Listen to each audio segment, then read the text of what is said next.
राज्यसभा चुनाव पर एनडीटीवी से बोले मध्य प्रदेश के मुख्यमंत्री मोहन यादव। कांग्रेस जानबूझकर मीनाक्षी नटराजन को रोकना चाहती थी। कांग्रेस ने मीनाक्षी नटराजन के खिलाफ साजिश की थी। मध्य प्रदेश में कांग्रेस के अंदर 4 गुट है। कांग्रेस खुद नहीं चाहती थी कि मीनाक्षी नटराजन चुनाव जीते।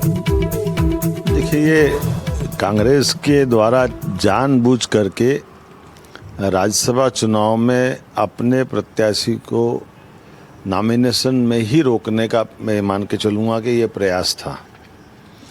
और ये उसके मैं लंबे आपको प्रमाण दे सकता हूँ।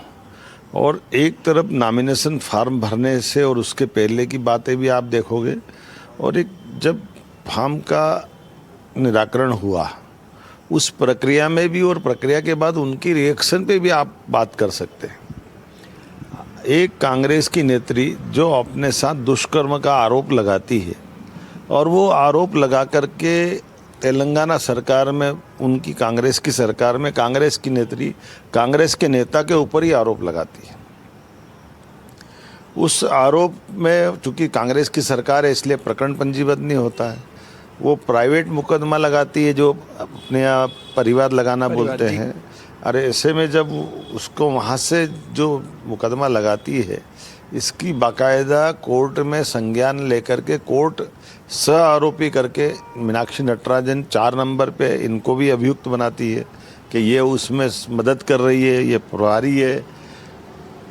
ये अपनी तरफ से पक्ष भी उस कोर्ट में प्रस्तुत कर चुकी है मीनाक्षी जी। तो जब आपकी नॉलेज में भी है, आपने कॉग्निजेंस लेते हुए उसका रिप्लाई दिया है, इसी आधार पर जब आप स्वयं प्रत्याशी बनने आती है, अब मैं ये समझ नहीं पाता हूँ कि वो खुद लोकसभा चुनाव लड़ चुकी है। उनके सारे कांग्रेस के राज्य के नेताओं सब जानते हैं कि वो अपने जब हलफनामा देगी तो उसमें क्या क्या चीज़ को कोट करना चाहिए। तो क्या हलफनामे में शिकायत भी जरूरी होता है, उसका भी जिक्र नहीं? प्रकरण कोई भी आप पे चल रहा हो जिसमें आपने कोई कोर्ट में रिप्लाई दिया हो, वो इतनी सामान्य बात है कि हर एक को डालना चाहिए। हम ये थोड़ी कह रहे कि उसमें फैसला हो गया, कुछ हो गया, सजा हो गई।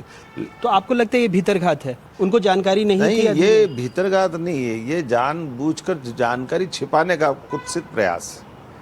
क्योंकि वो प्रकरण कौन सा है, फिर जब इसके पर बात आएगी तो हो सकता है वो प्रत्याशी जानती थी कि ये रेप केस है, तो बाद में इस पे कोई प्रश्न आएगा तो इंसल्ट होगी। मैं एक तो ये पक्ष मानता हूँ। दूसरा, जो फॉर्म भरवाने वाले लोग, उनको समझाना चाहिए था कि भाई ये आप छिपाओ मत, अभी कोई फैसला नहीं है, हो सकता आप बरी हो आगे, तो आप डाल दो ना। जैसे कोर्ट ने खारिज भी कर दिया, कहा खारिज नहीं किया है, मतलब कहा कि ये हम एमएलए एमपी कोर्ट में शिफ्ट, जैसे कोई एमएलए एमपी कोर्ट होगी तो शिफ्ट करेंगे। बिल्कुल। ये कांग्रेस इतनी चालाकी से काम करती है। जैसे इसी आधार पर जब हमने अपने प्रत्याशियों के नॉमिनेशन फॉर्म जमा किए तो हमने हर एक का डिटेल भरा।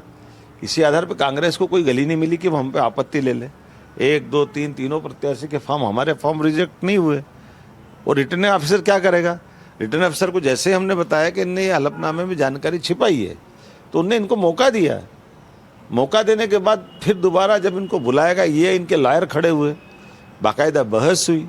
बहस के बाद फिर निर्णय आया 6:30 बजे। तो ये इतनी प्रोसेस होने के बाद अगर फैसला हुआ है तो इससे, और वो उनने बाकायदा अपने फैसले में सारी चीज़ें कोट करके दी। अब निर्वाचन अधिकारी यही तो करेगा। फिर आप बताइए कि इसके बाद क्या होना चाहिए था? जब रिटर्निंग ऑफिसर ने फैसला दिया है तो ये इलेक्शन कमीशन में नाटक करने गए कि कैंसिल कर दो।